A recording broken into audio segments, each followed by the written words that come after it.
আমার গল্প সবসময় একটা আপনাদের অন্য একটা অনুভূতি এনে দেয়, অন্য একটা ভালোবাসা এনে দেয়। মনে হয় গল্পগুলো আমার নিজের জীবনে কিংবা আমার পাশের বাড়ির কিংবা আমার কোনো বন্ধুর। এরকম একটি গল্প আজ আমি আপনাদেরকে শোনাবো। পুরোটা শুনতে ভুলবেন না। ডিভোর্স পেপারটা সই করে হাসতে হাসতে কোর্টের ভেতর থেকে বেরিয়ে এসে 7 বছরের বিবাহিত জীবনের ইতি টানলাম। আমার কাণ্ড দেখে সবাই তো পুরো অবাক। তার সকলেই বড় বড় চোখ করে আমার দিকে তাকিয়ে। স্বামী নামে নরপশুর হাত থেকে আজ আমি মুক্ত। প্রাণ ভরে নিঃশ্বাস নিতে ইচ্ছে করছে আজ। স্ত্রী সন্তানের জন্ম দিলে তার স্বামীর সাথে কখনো ডিভোর্স হয় না বলে জানি, কিন্তু আমার শ্বশুরবাড়ির লোকেরা জোর করে আমাদের ডিভোর্স করিয়ে দিল। তাদের দাবি আমার সন্তান তাদের ছেলের না, অন্য কারো। সবার কাছে আমি এখন চরিত্রহীনা। সে যাই হোক, এক আইনি লড়াই শেষে আমার আর আমার সন্তানের কাছে আজকের দিনটা সত্যি এক আনন্দের দিন। সারাদিন রানীকে নিয়ে পুরো শহরটা ঘুরে দেখব, আর বাইরে খাওয়া দাওয়া করে সন্ধ্যার পরে ফুচকা খেয়ে ঘুমের দেশে পাড়ি দেব। চোখ দুটো যেন বড্ড ক্লান্ত। কত রাত যে ঘুমাইনি তার কোনো হিসাব নেই। আমার শ্বশুরবাড়ির লোকেরা চেয়েছিল রানীকে ওদের কাছে রাখতে, কিন্তু রানী তার বাবার কাছে থাকবে না। মেয়ের জন্য আইনি লড়াই করে ওকে নিজের কাছে পেয়ে গেলাম। কিছু না বুঝলেও মায়ের কষ্টটা সত্যি বুঝতে পেরেছে। আমার জন্মদাতা মা বাবাই আমাকে বিশ্বাস করতে পারলো না। পরের কথা কি আর বলবো। আমার বাবা কোর্টে দাঁড়িয়ে সবার সামনে বলেছে আমি তার মেয়ে না, তার মেয়ে মারা গেছে। আজ থেকে আমি আর তার সন্তান আর না, সে আমার বাবা। আমার মেয়েটা ছোট হলেও অনেক বোঝে। সকাল না হতে ঘুম ভাঙল রাতুলের ফোনে রিংটোনে। আগামীকাল তার পারিবারিকভাবে বৈঠকে বসতে চায় রানীর বিষয়ে ফাইনাল ডিসিশন নেওয়ার জন্য। রাতুল আমাকে ফোন করে হুমকি দিয়েছে ভালোই ভালোই রানীকে ওদের কাছে ফিরিয়ে দিতে। এই 7 বছর চুপ করে থেকেছি বলে আজও চুপ করে থাকবো। এখন সময় হয়েছে মুখেশের আড়ালে থাকা নরপশুটার নোংরা চেহারাটা খুলে দেওয়ার। রাতুল চেয়েছিল ওদের বাড়িতে মিটিং বসাতে, আর আমার ভাই চেয়েছিল আমাদের বাড়িতে সেই মিটিংটা বসাতে। আমি না বলে দিয়েছি, কারণ রাতুলের বাড়ি কিংবা আমার বাপের বাড়ি কোনোটাই যাওয়ার অধিকার আমার নেই। তাই কোনো একটা সিদ্ধান্ত রেস্টুরেন্টে দুই পারিবারিকভাবে বসতে হবে, এটাই ফাইনাল সিদ্ধান্ত। মা আর মেয়ে ম্যাচিং করে একই রঙের ড্রেস পরেছি। বাড়ি থেকে বেরিয়ে গেটের সামনে দাঁড়িয়ে আছি, কিন্তু কোনো রিক্সা বা অটো কিছুই দেখতে পেলাম না। হাঁটতে হাঁটতে সামনে কিছুদিন এগিয়ে আসার পর একটা অটো পেলাম। রাতুলের সাথে বিয়ে হয়েছিল 7 বছর আগে পারিবারিকভাবে।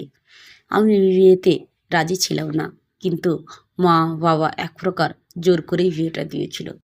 ছেলে শিক্ষিত, সম্ভ্রান্ত পরিবার, ভালো চাকরি করে, দেখতে সুন্দর, এগুলোই হলো তার যোগ্যতা।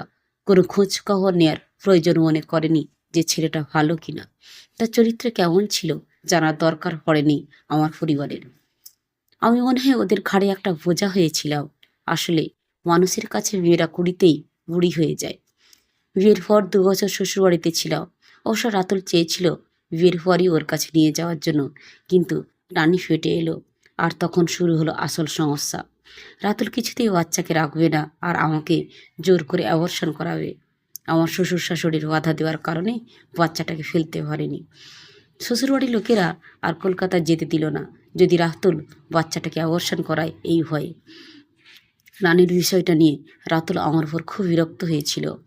ওই 2 বছর ছিল আমার বিবাহিত জীবনের সুখের দিন। কলকাতায় যাওয়ার পর শুরু হয়েছিল আমার কষ্টের জীবন। 5টা বছর নরকের মধ্যে ছিলাম। সে যাই হোক, আধ ঘন্টার মধ্যে রেস্টুরেন্টে পৌঁছে গেলাম। রিক্সা ভাড়া মিটিয়ে রেস্টুরেন্টের ভেতরে ঢুকে দেখি ওরা সবাই বসে আছে। আমাকে দেখেই শ্বশুরবাড়ির লোকেরা উল্টো পাল্টা কথা বলা শুরু করে দিয়েছে। ভেবেছিলাম ঘরের লক্ষ্মী ও, কারণ ওকে রাতুলের বউ করে আনার পর ছেলেটা 5 বছরের মধ্যে 3বার প্রমোশন হয়েছে। এখন দেখে সে একটা দুশ্চরিত্রা, অলক্ষ্মী হোক। সমাজের কাছে আমাদের মান সম্মান ধুলোই মিশিয়ে দিয়েছে। মানুষের কাছে এখন মুখ দেখানো দায়। আমাদের ধারণা ভুল ছিল। রাতুল নিজের যোগ্যতায় প্রমোশন হয়েছে, তার লজ্জা করে না সবার সামনে আসতে? তোর মতো চরিত্রহীন মেয়ের বেঁচে থাকার থেকে মরে যাওয়াই ভালো। ছি, স্বামী থাকতে আমার পরপুরুষের কাছে যাওয়া লাগে? ওদের কথা শুনে নিজেকে আর সামলে রাখতে পারলাম না। আমিও বলে শুরু করলাম, আপনারা একদম ঠিক বলেছেন। আপনার ছেলে আসলেই অনেক যোগ্যতা আছে, না হলে নিজের বউকে অন্য পুলিশের হাতে তুলে দিতে পারে? আজকে আমার এত পরিস্থিতির জন্য আমি না, রাতুল নিজেই দায়ী। আমাদের বিয়ের 1 বছর পর অনৈতিক কাজের জন্য রাতুলের চাকরি চলে যায়। এরপর একটা মাল্টিমিডিয়ার চাকরি হয় তার। উপরে ওঠার জন্য সে মরিয়া ওঠে, এতটাই নিচে নামে যে নিজের স্ত্রীকে বসের কাছে পাঠাতে রাত কাটানোর জন্য। এইমাত্র আপনারা বললেন না রাতুল নিজের যোগ্যতায় প্রমোশন পেয়েছে? সেটা ভুল। আমার শারীরিক ব্যবহারে সে মাত্র 5 বছরে 3বার প্রমোশন পেয়েছে। রানীকে মেরে ফেলবে এই ভয় দেখিয়ে আমাকে জোর করে একাধিক পুলিশের সাথে থাকতে বাধ্য করেছে। আর এই হলো আপনাদের ছেলের যোগ্যতা। এখন আপনারাই বলেন, আমি কি অসতী, অলক্ষী নাকি চরিত্রহীনা? লজ্জা কার থাকা উচিত, আমার না আপনাদের? একটা কুলাঙ্গার সন্তান জন্ম দিয়েছেন, আবার তাকে নিয়ে গর্ব করেন? আমি এই সমাজ, সংসার, মান সম্মান সব কিছু ভুলে গেছি, কারণ আমি একজন মা। আমার সন্তানকে বাঁচানোর জন্য রাতুলের সব কথা মেনে নিয়েছি।